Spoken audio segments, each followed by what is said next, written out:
মন দিয়ে মানুষকে ছোঁয়া যায় না, শরীর দিয়ে মন ছুঁতে হয়। মানিক বন্দ্যোপাধ্যায়ের কালজয়ী উপন্যাস অবলম্বনে নির্মিত পুতুল নাচের ইতিকথা ছবিটি দীর্ঘ প্রতীক্ষার পর আগামী ১লাই আগস্ট প্রেক্ষাগৃহে মুক্তি পাবে। তবে মুক্তির আগেই ছবির কেন্দ্রীয় চরিত্র কুসুমের অভিনেত্রী জয়া আহসানের একটি মন্তব্য নতুন করে নেটিজেনদের মাঝে আলোচনা শুরু করেছে।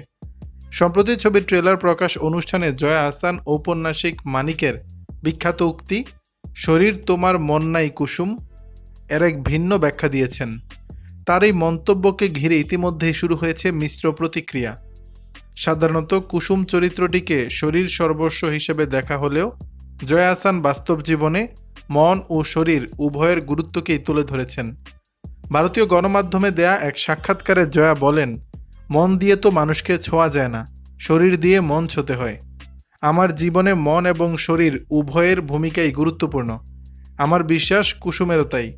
তার কথায়, আমায় ভারতীয় পরিচালকেরা ভালোবাসেন, ছবিতে অভিনয়ের জন্য ডাকেন, তার জন্য কৃতজ্ঞ। কিন্তু এখনই শশী কুসুমের সম্পর্কে নিয়ে জানতে চাইবেন না?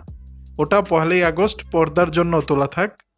এদিকে পরিচালক সুমন মুখার্জি জানান, ১৫ বছর পর মুক্তি পেলেও ছবির গল্প এবং এর সামাজিক রাজনৈতিক প্রেক্ষাপট আজও সমসাময়িক। সেই সময়ের সঙ্গে বর্তমানের খুব বেশি পার্থক্য নেই। ঠিক যেমন পর্দার কুসুম আর বাস্তবের জয়া আহসানের মধ্যে তেমন পার্থক্য নেই। দর্শক, বিষয়টি নিয়ে আপনাদের মতামত জানাবেন নিচের কমেন্ট বক্সে।